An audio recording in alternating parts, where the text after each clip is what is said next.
Forum. I'm Tom Patterson, the Bradley Professor of Government and the Press here at the Kennedy School.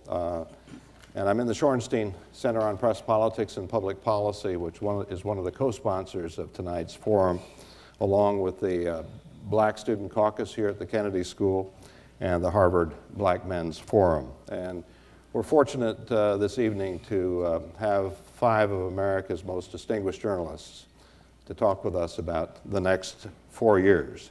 Now, all of the panelists are part of the Trotter Group, which has been meeting in Cambridge this week. It's a group of black columnists formed by 2 members of the panel, Dwayne Wickham and our own Derek Jackson from Boston. And the group is named after William Monroe Trotter, a pioneering African-American editor, who in 1914, at a meeting with President Wilson, spoke words that brought him the condemnation of almost the entire white press in America, and yet immortalized him with black writers and journalists. Wilson suggested that segregation was good for America, and Trotter responded in a way reminiscent of what Senator Benson said in his 1988 debate with Dan Quayle when he said, "Senator, you're no Jack Kennedy." And Trotter said to President Wilson, in effect, "You're no Abraham Lincoln." What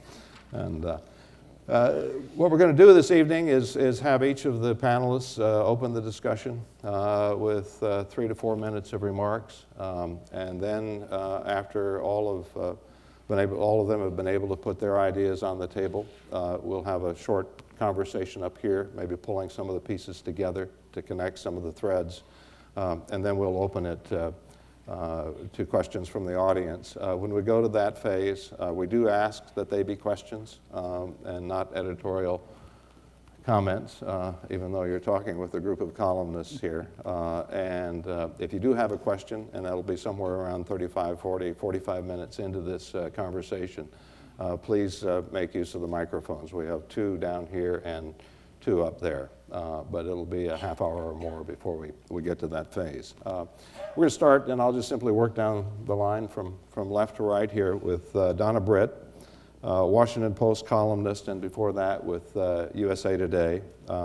In 1994, she was co-winner of ASNE's Distinguished Writing Award for columnists.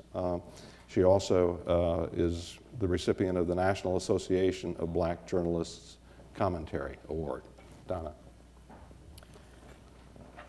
My sense, and I could be wrong, is that we're not going to get a whole lot of optimism and upbeat chatter in this conversation, so I'll be a little bit counterintuitive because that's my nature, and also because I couldn't live in the funk that I was in on Wednesday. I couldn't exist, for long that way, and so my nature and asserted itself. And one of the things I thought while we've been attending various meetings here with various newsmakers and academicians, hearing about the state of what we can expect over the next 4 years was, in the years that I've been attending Trotter meetings and that I've attended other forums where we talked about the state of black folks, I cannot recall a time when the situation wasn't dire.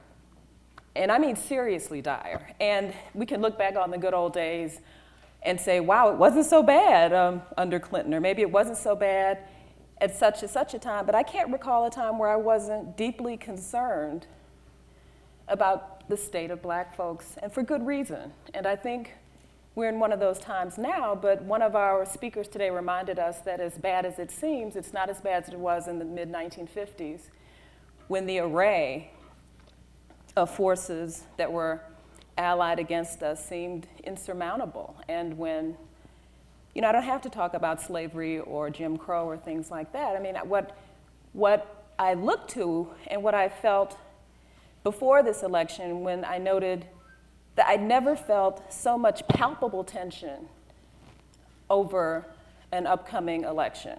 I have a 22-year-old son. I have an adopted sort of play son who's 24, who never paid attention to anything political, and who saw Fahrenheit 9/11 and volunteered to go down to Florida to be a poll watcher.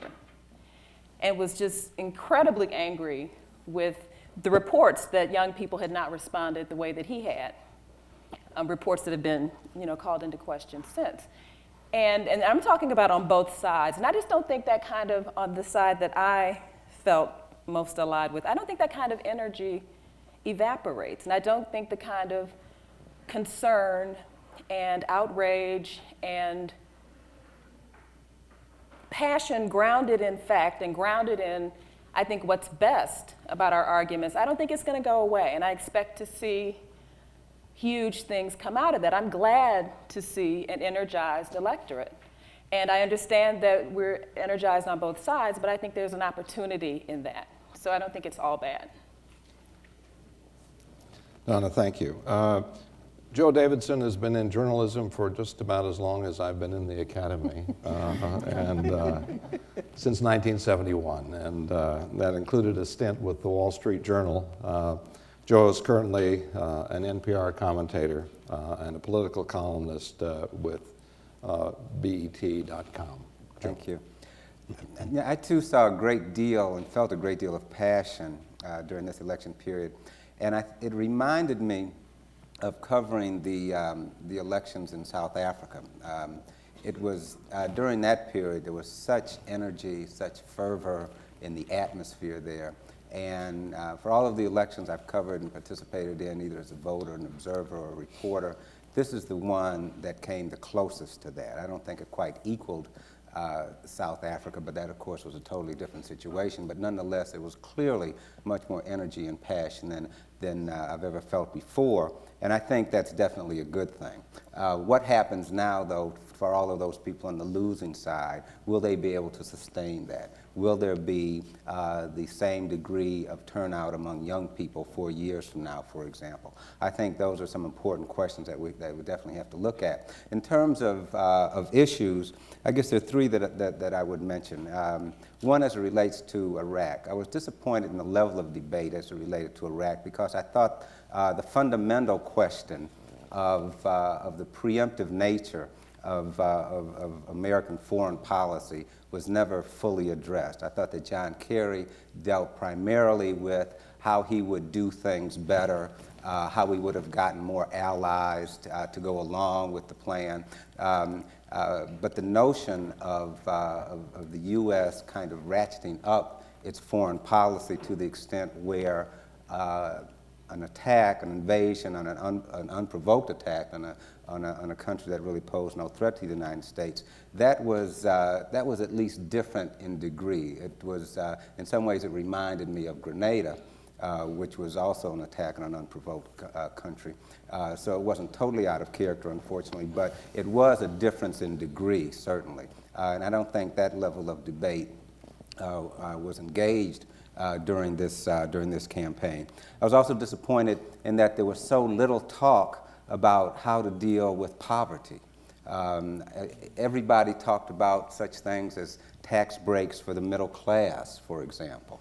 But there's an increasing number of children in poverty, for example.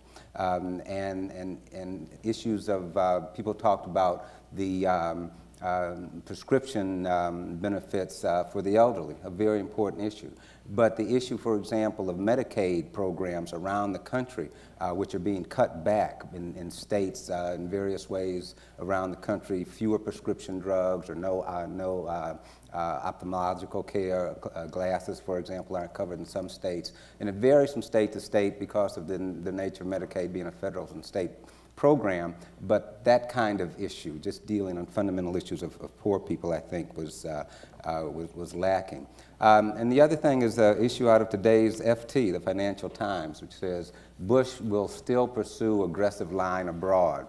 And this is based on an interview that Colin Powell gave to the FT yesterday. And so I guess I wonder how much more aggressive could it be? And so I guess the next 4 years will tell the tale. Joe, thank you. Next is Derek Jackson from the Boston Globe. Derek has been with the Globe for 16 years, won numerous awards, and in 2002 was a Pulitzer Prize finalist in the commentator category. Derek. Thank you, Tom. I got to travel extensively during the last month of the campaign, and for me, it's sort of it's two stories. The sort of mystifying story was talking to voters like Susie Shaw. She's 48. This is in Wisconsin, which, by the way, is my home state. I knew Carrie had a bit of a problem in Wisconsin because any of you football fans know that the Green Bay Packers play in what's hallowed Lambeau Field. Carrie went to Green Bay and called it Lambert Field. And actually, the Republicans, not to miss anything, there was a billboard greeting you in the Green Bay saying Lambert Field, ? And so that was not missed. Susie Shaw, 48, a food broker, does not like the Iraq war. She is pro-choice. She detests Walmart as a symbol of destroying small businesses. She cannot stand ultra-conservative politics, but she is holding firm for Bush. She said he pushes individual responsibility more than Kerry. I'm a single mom, and I'm not giving my tax dollars to people who don't work. My daughter's 14, and I've already told her that when she's 16, if she asks to have a job to have the money she wants, she better get one. Another voter that I think told the story of this election was Bob Shoemaker, 49, a pharmacist. He said, I disagree with the way Iraq was handled, but Kerry has no more of a plan than Bush to get out. He also held for Bush. And at the Republican convention, I interviewed Ohio Secretary of State Ken Blackwell. Many of you know Blackwell for his controversial stands on voting access in Ohio. But he gave a speech to the Ohio delegates solely on God. And his quote, the most poignant quote to me, was he said, we believe that human rights flow from God to the individual and are put on loan to the state. There was another view that human rights flow from God to government and then are loaned to the individual. Some of our friends on the other side get confused and think government is God. And we won't talk about who God might put on loan to the state from the Republican side. So there's that mystery. But like Donna and like Joe, there was also a very uplifting moment for me on the campaign trail, and that was in Miami. I went to a precinct that no other press went to, small precinct in Brownsville on the border of Liberty City, where there were riots in Miami in the past. And I talked to a woman who, a poll watcher. I said, what do you notice today different than 2000? And she nearly exploded out of her chair, which is, by the way, is my column for tomorrow. She said, oh my God, I've never seen so many young black men come out and vote. And sure enough, on cue, a stream of young black men came out of the voting booth. Unemployed, dropout, high school and college dropouts, some brought in tow by their mothers, but several coming on their own, whether it was Puff Daddy, anger at Iraq, and also I should say that at least 3 of the young men I talked to had cousins in Iraq. So that was where Iraq came home. And like Joe, I don't know, we can't say for certainty whether that energy will persist for 4 years, but these women never seen this many young black men vote, 18, 19, and 20, so there's hope. Derek, thank you.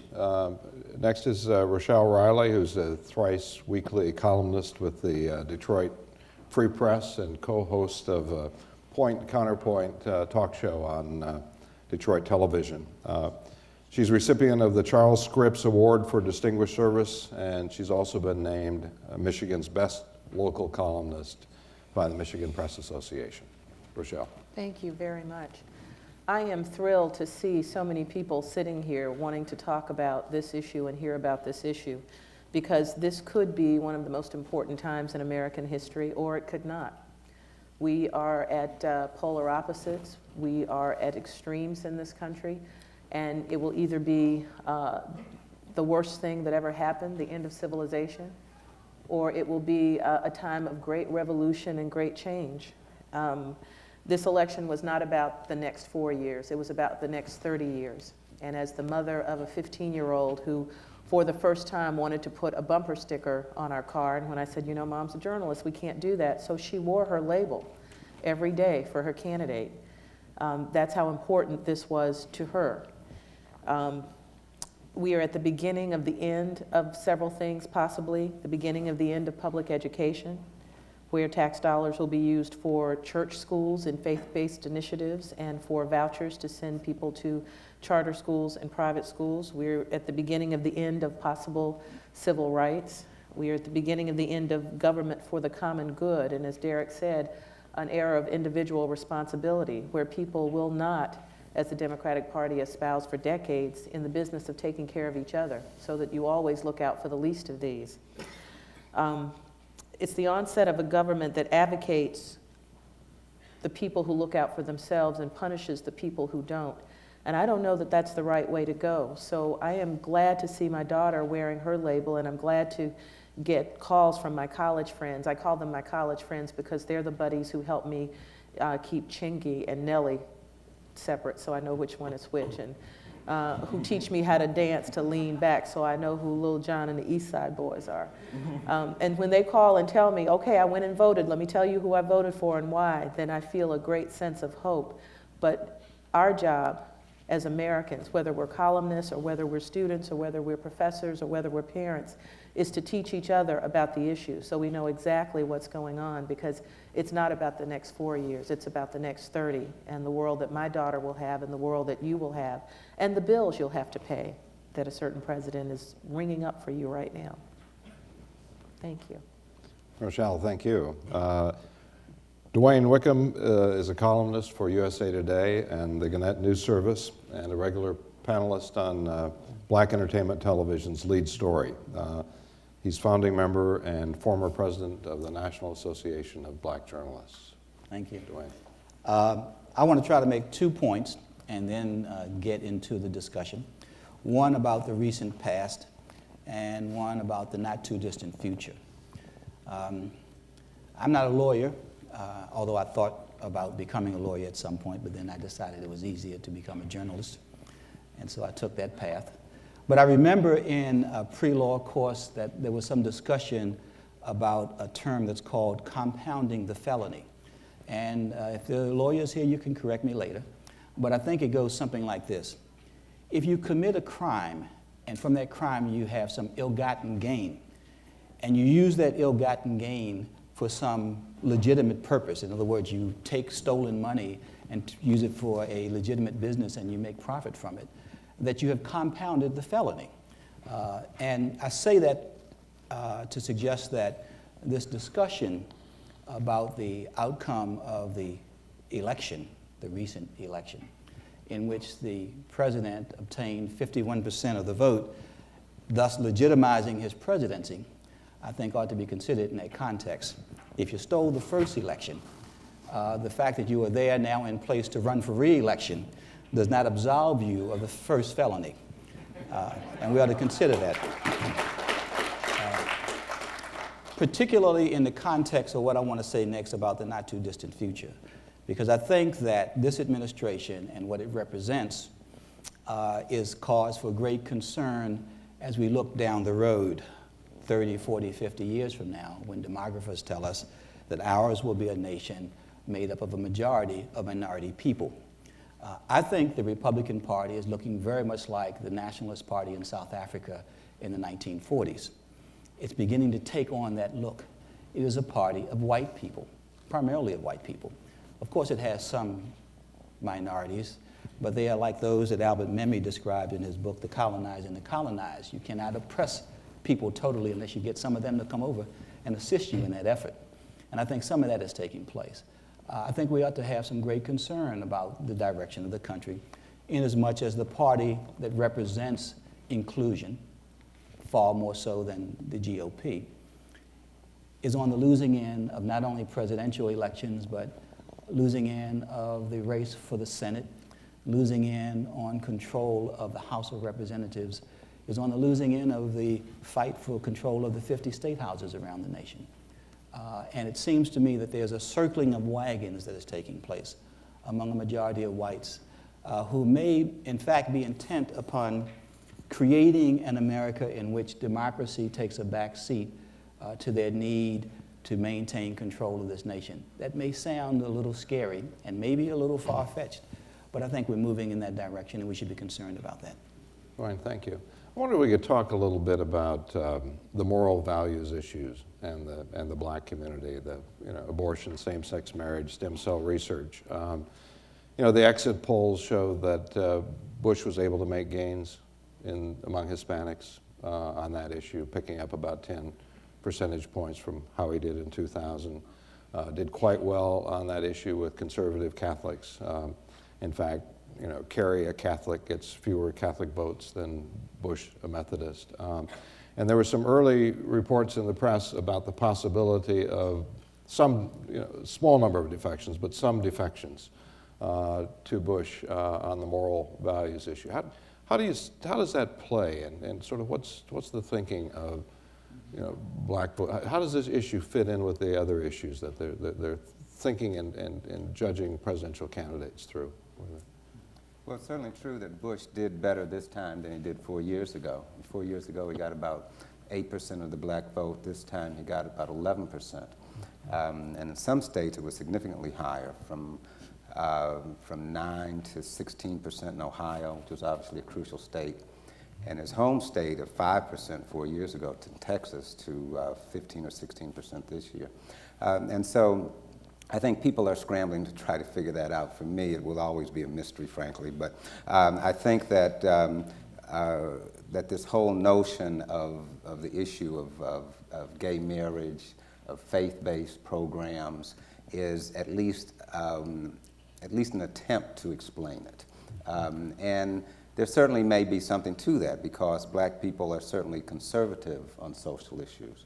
I also think, though, that that black people, as well as many other people, also choose to define moral issues in a much broader context than gay marriage or faith-based issues, and look at such things as the persistence of poverty as a moral issue, or war and peace as moral issues. Nonetheless, that's not how it's being defined in the current, I think, political discourse. And so when it comes to trying to figure out why there was an increase in black support for Bush at a time when black unemployment is 25% higher than it was when he came into office, just as the general rate is also 25% higher than when he came in the office. And at a time when he was a very strong opponent of affirmative action. I think there is this kind of desire to, or almost a need to say, well, what can we look at that explains this circumstance? And so far, the attention, and I personally think too much attention is being focused on these so-called moral issues. But the fact of the matter is, it seemed to me that it would have made sense had he gotten like 5% of the black vote. So trying to explain how he got 1 point more is a bit difficult. I don't want to be too dismissive of this, but I should be. Let's put this in context. George Bush in the last election received 8% of the black vote. You have to go all the way back to Barry Goldwater in 1964, who received 6% of the black vote, to find a Republican presidential candidate who got fewer black votes. The fact of the matter is 11% of the black vote is the average that Republican presidential candidates have received from the black voters over the last 10 elections. So he's about average. The issue as it relates to this moral question cannot be viewed out of context. If you take moral issues as a standalone, you will find that, as Joe has already pointed out, in the black community, there are a lot of black folks who oppose abortion. A lot of black folks who are opposed to same-sex marriages.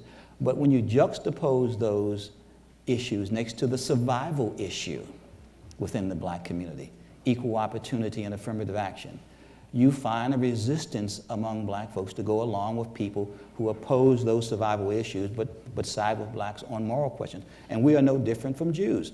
If you are wrong on the question of the survival of the Jewish state, you cannot carry the support of Jewish voters in this country because you support them on other kinds of issues that they might find some level of agreement on. People lean toward the survival issues. For us, it's equal opportunity, it's affirmative action, it's civil rights, and that's how most black people vote. There was also a brilliant strategy by Karl Rove, who is frightening these days, in trying to make sure that the Republican Party defines what moral values are. So even though they put the ballot on the ballot in 11 states, the issue of same-sex marriage, to try to frame that as moral values is something that the party tried to do as a strategy. But we heard from speakers while we've been here this week about an LA Times poll that showed different numbers and showed that the Iraq War is still #1 and was the #1 issue for many voters, as much as 40%. And that people who were voting for moral values, they had a separate category that they could pick for abortion and same-sex marriage and other issues, and it was 15%. So that led researchers to try and figure out what is it that people are talking about when they say moral values. Well, for some people, it can mean character, it can mean a sense of leadership, but for many people, it means truth. And if that's the case, and they had asked truth instead of moral values, George Bush could not have gotten many votes. I'd like to suggest in an extremely broad sense that the moral values is actually a red herring. To me, the election of George Bush represented a culmination of a escapism from the larger moral value of Americans' responsibility, both domestically and to the planet. Bush, and going back to Nixon's Law and Order, part of it is not all white, but primarily white escape to the suburbs. Along the way, the defunding of public education. More currently, when you look at Bush's abandonment of Kyoto, going to war over weapons that did not exist, against the wishes of actually the majority of the world. And yet, he won the election. What happened is that moral values got defined as some very small thing about individual responsibility or gay marriage or that, but whether it's the Democrats failed to do it or somebody else needs to do it, moral values never got defined in reverse as responsibility to an entire planet in which, for instance, I believe the great biologist E.O. Wilson once said that if, contrary to the rhetoric of raising the rest of the world to our standards, if we really were to attempt to have the rest of the world live at our level of consumption, it would take 4 planet Earths to achieve that, which is impossible. So the election of Bush represents to me a culmination of that escapism mentality of Americans, not just Republicans, because we're all caught up in this in some way, consuming ourselves crazy, over-consuming, essentially selfish behavior, but one of which is almost an addiction that we're not willing to give up and think about the larger goal of sharing. In the course of writing a column, a psychologist told me if you want people to behave irrationally, and for many people, voting for President Bush, considering his list of negatives that many people were aware of, would be considered irrational behaviors, you frighten them. You frighten them as deeply as you can. And I don't know what's more frightening than the combination of sex and bombs. You're talking about using gay marriage and, to a lesser extent, I think, abortion as a wedge issue, and you're talking about terrorism and the fear of being attacked. And I don't know that I think it's impossible. Part of the reason that people like Joe are frustrated by this as an issue, it's hard to quantify fear and to measure how much that motivates us to behave in what would appear to be outside our best self-interest. And I think that that the politics of fear I've never seen them more cleverly or cynically used, and to a greater success. You know, when we have to acknowledge that George Bush was a sitting president during a war, and it's very difficult for Americans. I don't know that we've ever voted the other way in that situation. So that was a plus also that he had. But having spoken to, I remember my husband's repeated conversations with his trainer, who was a very religious young man, about who planned to vote for Bush because his minister was exhorting him to. And similar conversations I had with a hairdresser. It's not just people, in the fitness beauty industry. It's sort of representative of lots of people. We had relatives, many of us, who were voting for Bush for that reason, because they felt that he clearly was the one who was going to, was not going to let the gay marriage thing happen. And that terrified a lot of people across the board. Just the pictures that became a potent force, that if you don't think too much, if you don't think about the protections that are already in place for marriage, but if you just think about the judicial decisions that led to that people didn't feel they had a voice in. If you think about being terrified, people are, we're not feeling brave right now. And the exploitation of that clearly happened. We're going to be taking questions soon, so if you have a question, you could saddle up to a microphone, but I'll ask one more before we go to the audience. Can we expect something different from journalism in the next 4 years? I think journalists have been pretty roundly criticized for some of their coverage of the last 4 years. During the campaign wallowing around in the 1970s for a long period of time, when you had these large issues of Iraq and the economy on the table, and the economy actually didn't get very much coverage from the national press. Or in the build-up to Iraq, the White House voice was just extraordinarily dominant in the news. The practice of embedding, which journalists embraced, actually turns out to, in fact, sort of be supportive of. What lessons, if any, or what practices, if any, do you think might differ in the next 4 years from the press? I think you're going to see a greater abandonment of network television, which people have almost abandoned now, because somehow they've lost a sense of public responsibility and the fact that they have a public duty over the airwaves. When most people get their news from The Daily Show and from Jon Stewart, and people are watching what speaks to them, so the conservatives watch Bill O'Reilly, and the people who are moderate find somebody that they like on MSNBC who's not Chris Matthews because he's too loud. I'm kidding. But I do think that you will see an even greater disconnectedness, where people get their views from where they want, and there won't be the conversations that need to be had and that used to be had around 3 stations. You either watch Dan Rather, or you watched Tom Brokaw, or you watched Peter Jennings, and then everybody who watched that could talk about what they saw. Now you've got people shouting figures over each other and shouting disparate facts because they got it from their station or from their guy, and we're missing the greater point. I do think that, and they patted themselves on the back enough, but the networks, because they didn't try to call the election in time for 11 o'clock and had to wait for votes this time, that was something that was forced upon them by an American public that did not want a repeat of the same mistakes from 2000. But quite frankly, when do we get to a point where the television stations don't call the race until all the votes are counted, even if it takes 11 days? Most people get their news and information from the media. And I think that's a reason for everybody to be really very concerned. Concerned, one, because most of the journalists I know, most of the journalists I interact with, present company excluded, aren't very deep. Many of the journalists who come into the newsrooms that I visit, even that I work in, really aren't well grounded in many things. They don't know a lot about a lot of things, and that's not the way it was when I came into the profession. So we have a problem with the lack of information among journalists. That's one part of the problem. The other part of the problem is that as we look at these issues, the war in Iraq, we had this rush to patriotic journalism, which basically was unquestioning journalism.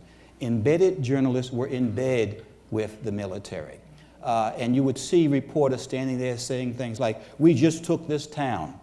You know, he's got a pen and a pad of paper, but we just took this town.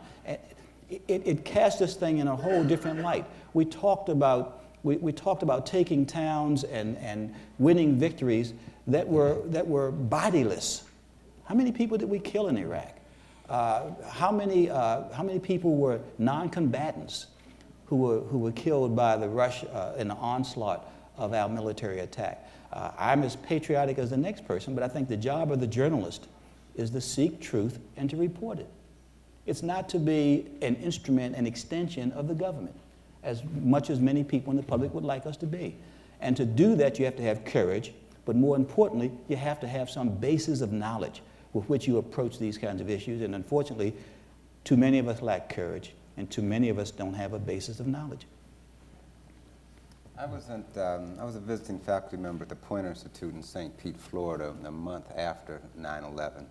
And much of the discussion that week had to do with with how journalists express patriotism, or what is the appropriate way for journalists to express patriotism, if in fact it should be expressed during the course of their duties. And a number of the broadcast journalists there, the TV journalists in particular, were complaining about basically being forced or pressured to wear American flag lapel pins, which seemed to sprout on all TV journalists in the days after September 11th. And they were objecting to this not because they somehow lacked in patriotism, but it was kind of this forced expression of patriotism that they objected to from on high, from people in the organization who were not journalists. So your question had to do, how might journalism change in the next 4 years? I think that for individual journalists, I think the experience of 9/11 and particularly the run-up to the war in Iraq, I think it taught us some lessons about, in a sense, kowtowing to the administration.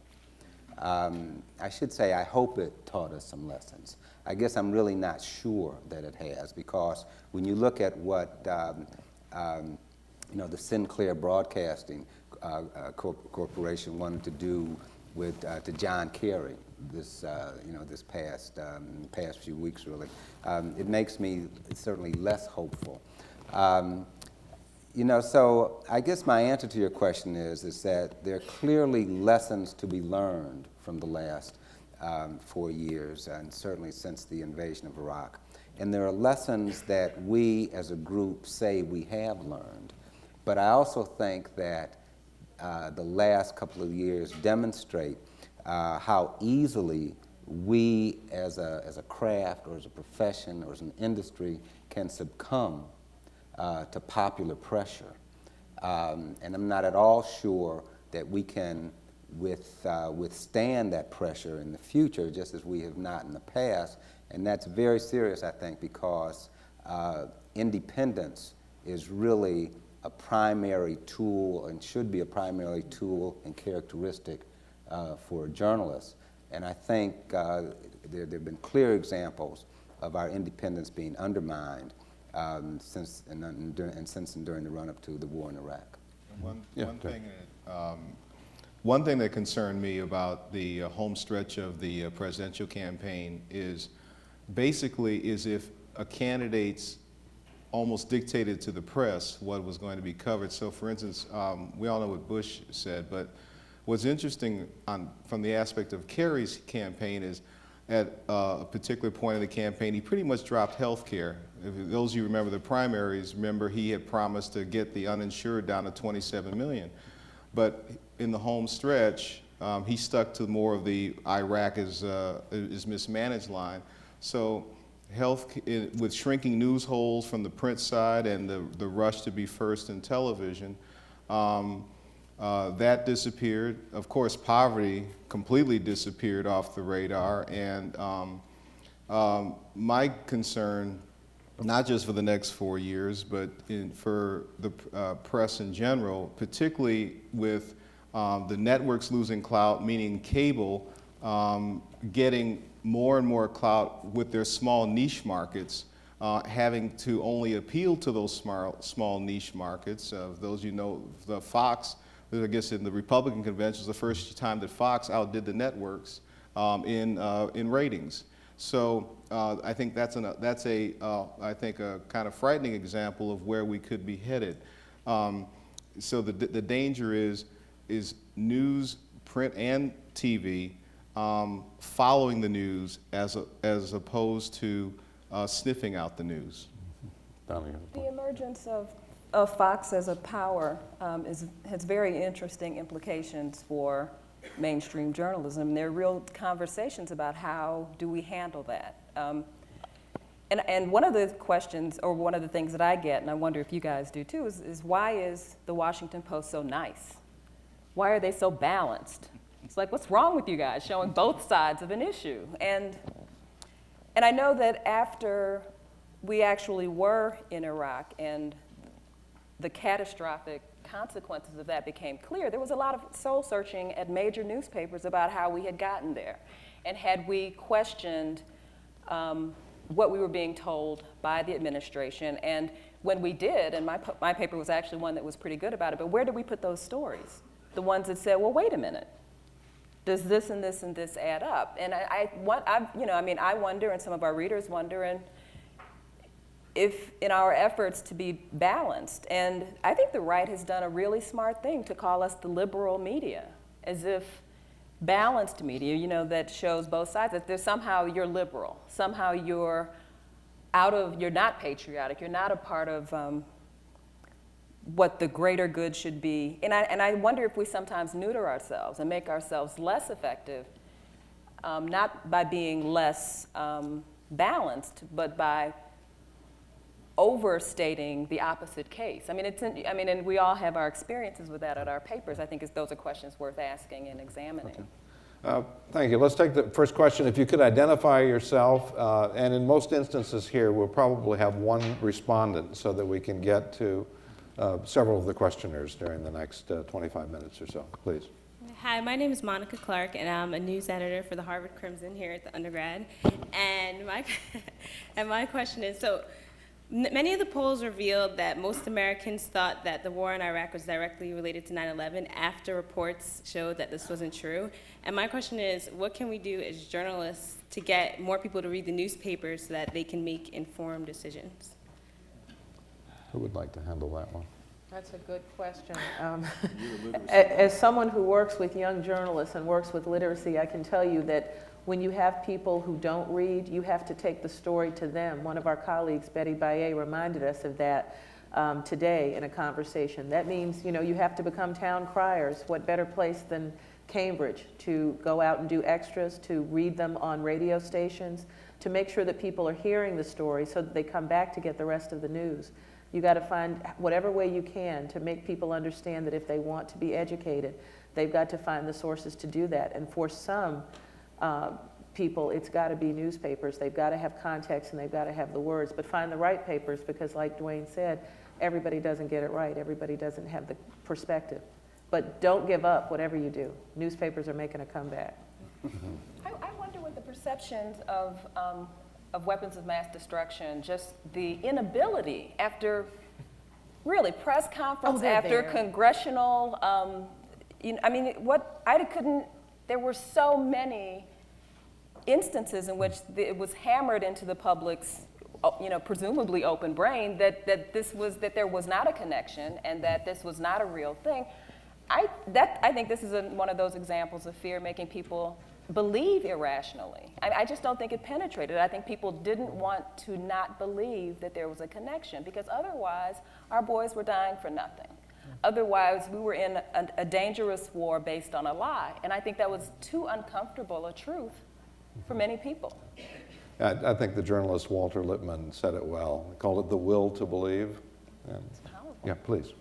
My name name's Yahweh. I'm a first-year student here at the Kennedy School. And I just had a question. I know as journalists that there's kind of a mantle of objectivity that's placed on you.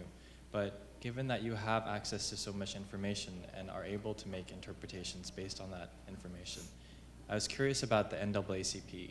During the campaign season, there was a big deal made of Bush not going to the NAACP throughout his presidency.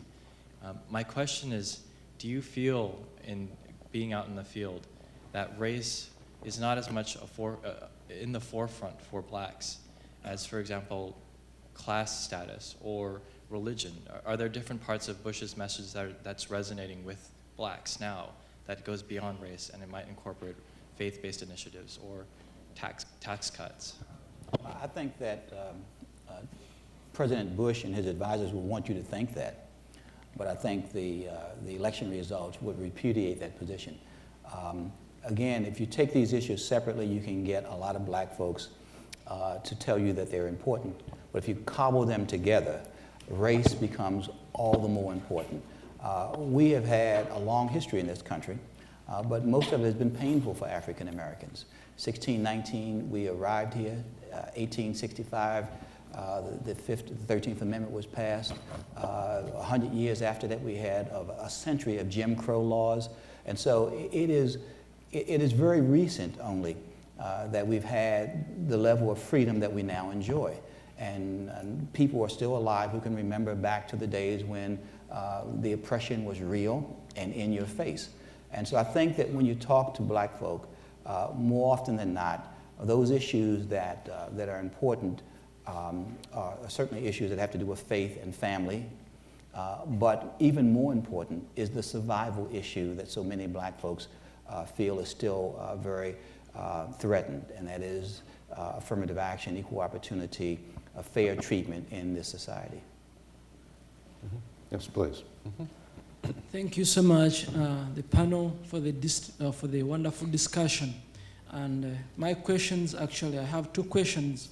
One, how can we make, or how are we going to make the black voters to feel the power of their votes, that they make difference? Because as we know that voting is a kind of voice. So how are we going to make this kind of the energy the black people have had in this election to continue having that kind of voice? Secondly, what does the American people consider to be very important issues in relation to the recent concluded elections? Because there was the issue of Iraq and the social issues like gay marriage and other stuff. Do the American people trivialize or make big issues less important?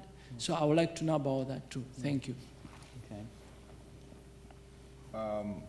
One thing that the Republicans are very demonstrated very well is that is movement politics. They've been the strategists have been plotting their victory strategy for years, and it worked along conservative moral values, and then being smart enough to put hot button items on many battleground states' ballots. One thing that was actually gave me some hope was in Florida. I noticed that the people watching the elections to make sure there was a fair election, particularly in black communities. The leaflets that were being handed out had the symbols and signatures of at least 35 civil rights organizations across the board, from the NAACP to Lambda to women's groups. Now, I mean, there was, at least around the issue of voting, African American, Latino, gay and lesbian, women's rights groups came together to try to ensure that voting happened fairly smoothly. And in fact, even though some people would say even though Bush won in Florida, you did see a coming together. And I guess my hope is that that not just be a momentary event for Florida, but that becomes kind of a movement around civil rights that makes sure that the voice is loud enough so that when Bush, and he will get his chance, when Bush starts nominating people for the Supreme Court, that there will be a public pressure through the conversations and through action that might make, I obviously say might make Bush think twice before putting someone who is avowedly conservative on the court. Can I say something very quickly in regard to your first question? There were a lot of successes in the recent election.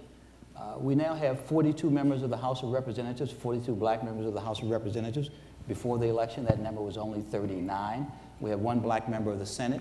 The black vote, while it didn't help to elect a Democratic president, it helped to elect many Democratic senators whose elections were saved. Arlen Specter, a Republican, a moderate Republican in Pennsylvania, was elected in part because of the strength of the crossover black vote, voting against a conservative Democrat.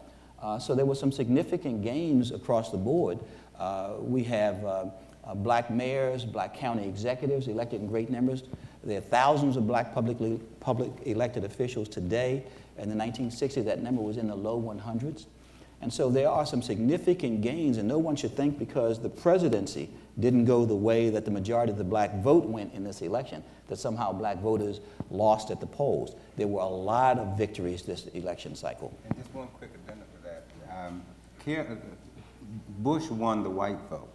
So if it had not been for the black vote, Kerry would have been like nowhere on the radar screen. So if you're upset now, think what it would have been like had all black folks stayed home. Yes, sir. Yeah, I have a couple of questions. My name is Syed from Pakistan.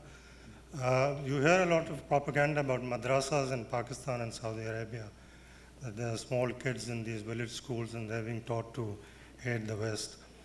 I don't know how far that is true. But would you agree with me if I said that the US news networks are the biggest madrasas on the face of the earth because they're brainwashing the American people around the clock and spewing hatred against the Muslims? That is question number one. Question number two is that you guys, the African Americans, I believe are about 12-13% of the American population, but you're not 12 or 13% of the business community or of the media or of politics. Whereas there is another community which is, I think, hardly 2%, and they're all over the place, and according to Mahathir Mohamad, they're controlling the country. So what are you people doing in this, as role models in your community to improve the situation of your own people? Thank you. Well, there's this thing about you people. I will take the second question and leave the first one. I didn't mean that in a disrespectful way. I understand. It's ever since Ross Perot, and it's a long time. But one of the things that we've spent a lot of time talking about this weekend is the plight of the least of these and people who are not in poverty or not in business by choice because they want to live that way, but because it is harder in this country to do certain things if you are a person of color. It is harder to get a loan. It is harder to open a business. In Detroit, where I write for the Detroit Free Press, we have the highest insurance rates for black people in America. We're talking 4 to 5 times higher. That's the rate that people pay because they live within the city of Detroit. And people are fighting that. They're not sitting around doing nothing. But because they are discriminated against in certain ways does not mean that they don't go to church and work in literacy programs and volunteer at the school and try to continue to do those things that are right. So I think there is somehow the belief that if we don't represent in the same numbers as the population the success stories that you see in other places, that it is totally the fault of those people who have not yet achieved. And that's not always the case. It is sometimes, but it is not always the case. So that's a dangerous assumption to make. I do think that one of the things that will come out of this election is a sense of empowerment that people will feel because they saw what happens when a lot of people vote.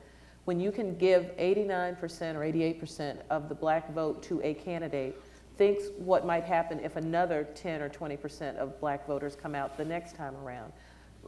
There's just great power and hope in trying. But don't ever think that because people are living in ways that are not the best that they can be, that is their choice. There is a striving and a hopefulness that is going on in communities that you may not see because the numbers don't match. I think, listen, black people historically have been the conscience of America. The civil rights movement changed America. It was the greatest social change movement in the history of this country. White women have rights because black folks struggled in the 1950s and 1960s. Hispanics and Asians have rights today, civil rights coverage, because of the struggle of blacks. There were black people dying, and there were whites who allied with us who struggled, but by and large, the lynchings, the victims of lynching were blacks. The victims of 100 years, a century of Jim Crow laws were black folks. And our struggle to throw off that yoke changed America. It changed the laws of this country, and the victory was a victory for all people who were minorities and oppressed people in this country. And so while we didn't get all the victory that we wanted, all the gains that we'd like to have, we recognize, even if others don't, that many of the privileges and rights that have come to others are the result of the struggle that black people put on. I will offer one answer to your first question. You cannot brainwash the brain of someone who does not give it to you to wash. So the idea that people will listen to and believe whatever they are told, there is some individual, when you're talking about individual responsibility, there is some individual responsibility. If a fifth of Americans still think that there are weapons of mass destruction in Iraq, there is nothing you can do to help them. But if you provide the right information and people take a hold of that information and do something with it from their own empowerment, then that's a responsibility that each person has to take. I think that for half of America, George Bush, President Bush, is the Wizard of Oz. And the other half of America is trying to pull back that curtain because they want to go home. You cannot make somebody go on one side or the other. Okay, one question only, though, is the rule. I mean, we've got proliferating questions here, so. Good evening, my name is Joe Guzman, and as a Hispanic, I greatly appreciate that movement that you just described. But I was working this summer in South Florida with many black voters to re-elect George Bush. So number one, I'm disappointed to not see a black Republican up there because they had a great message this summer.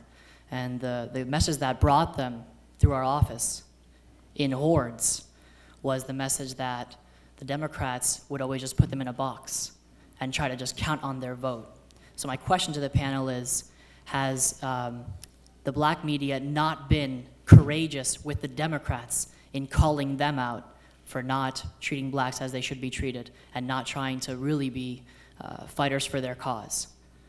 Well, it depends who you're talking about, because many of us here as columnists, we've actually has been on tough as Kerry or Clinton during his time. I actually was one of the first columnists to say Clinton should resign over Monica Lewinsky. So our job is to be tough with everybody.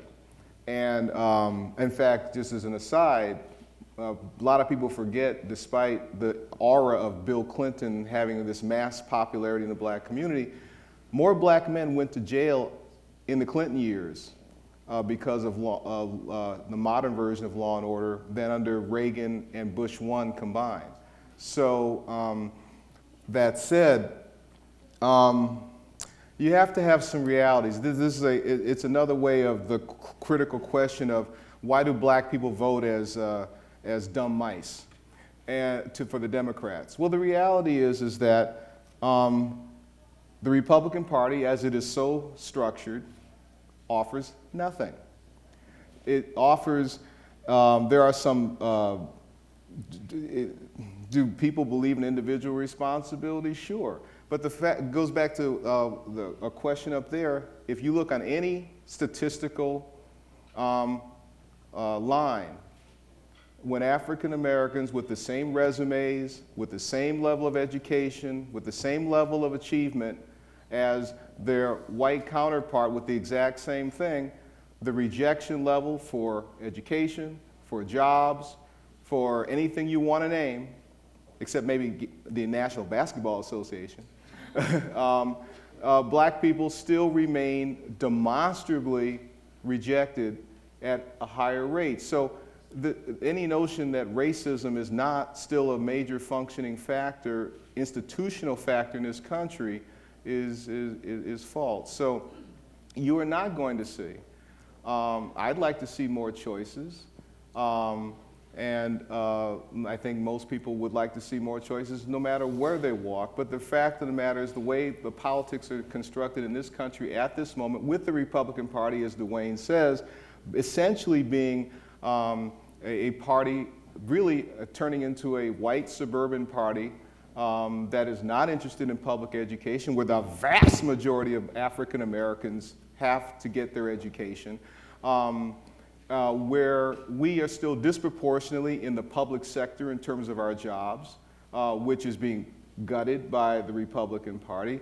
Until you have a change in those kind of politics, you're going to see 85, 90% voting for Democrats. You know, black people won't just join the Republican Party because, in theory, it's good to have black people in two parties.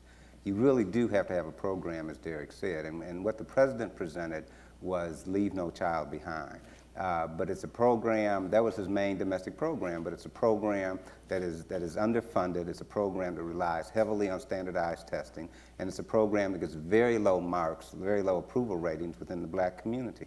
The attack on affirmative action, you know, that's not the kind of thing that draws black people to the Republican Party.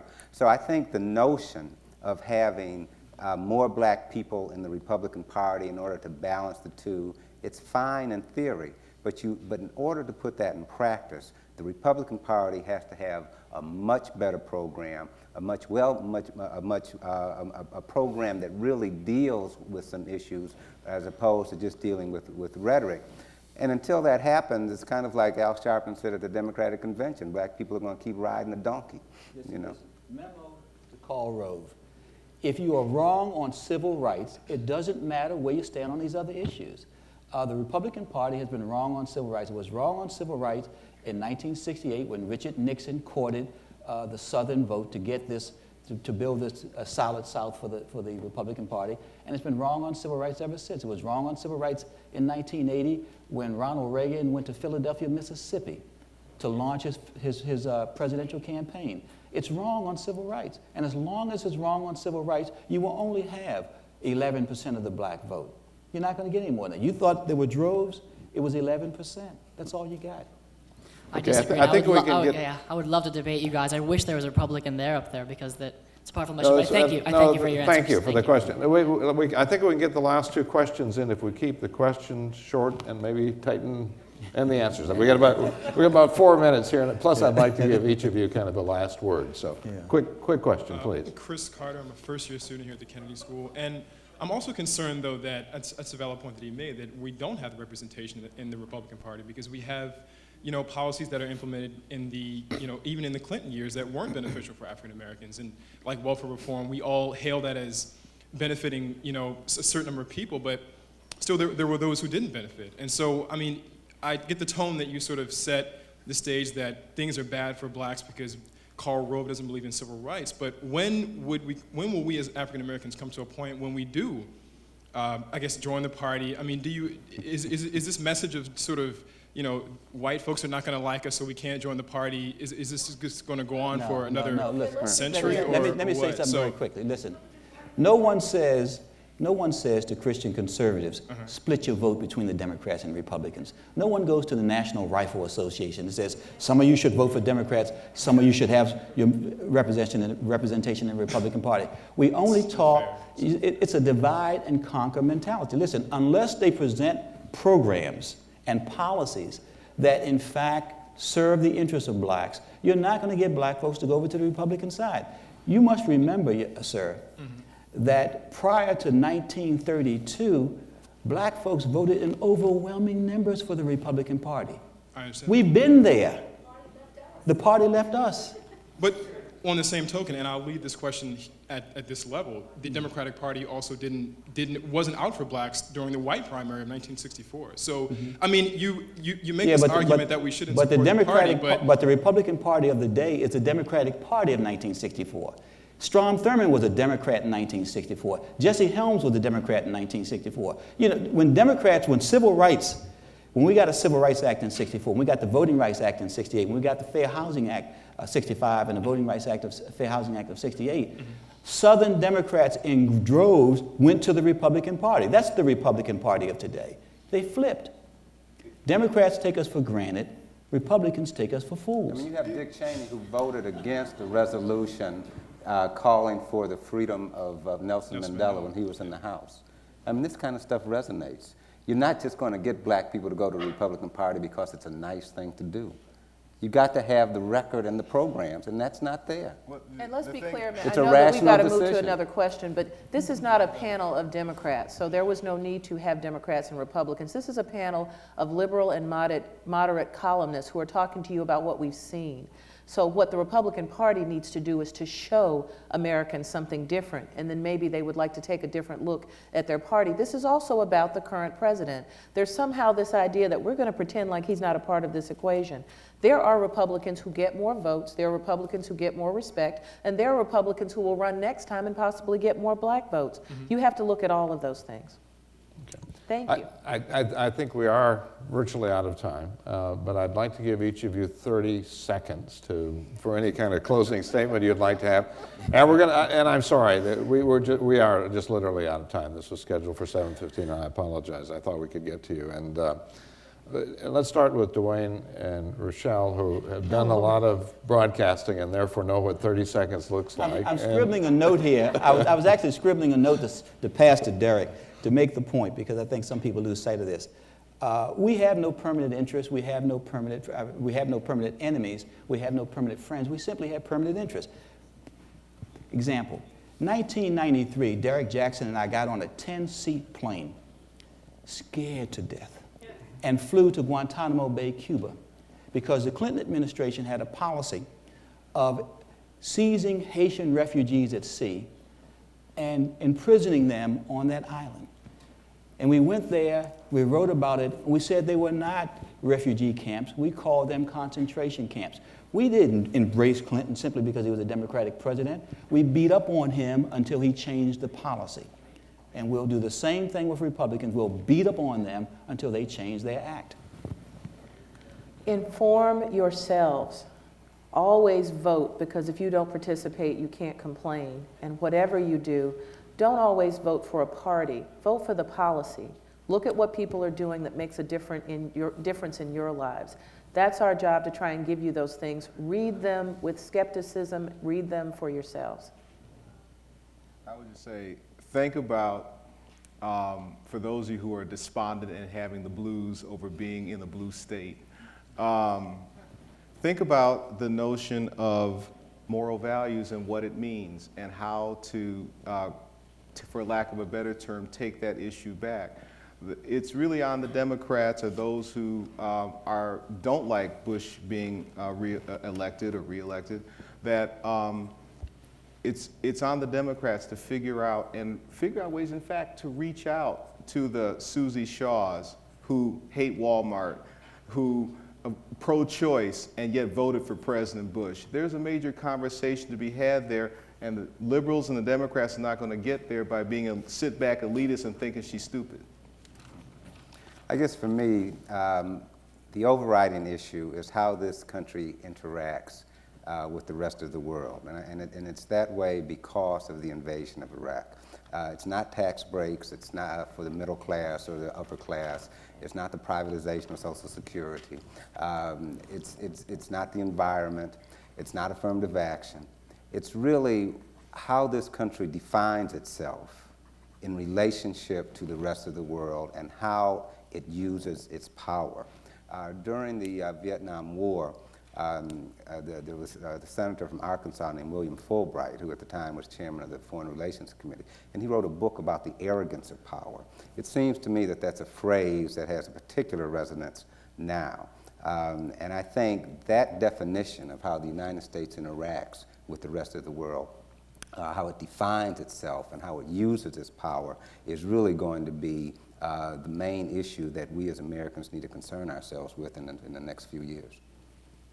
A couple things. I'm troubled when I see one party able to define itself, or to define for us what morality is and what's important, what patriotism is, how a patriotic American acts. When the people that I know feel every bit as strongly about every issue that somehow has been framed as theirs, when it belongs to all of us. You know, this is an amazing country. The other thing is, I think it's easy to feel that we're divided 50-50. And in between there's so many people like the woman you described. There's a lot of opportunity for engagement. This could be an exciting time if we refuse to see the other as the devil, as stupid, as unengageable, as someone who is my sworn enemy who will squash me if I allow it. It's not going to work. You know, we have to do better at that. Oh, I sound like John Kerry. We have to do better. Thank you. Dwayne Wickham, Rochelle Riley, Derek Jackson, Joe Davidson, Donna Britt, on behalf of the Kennedy School, thank you very much.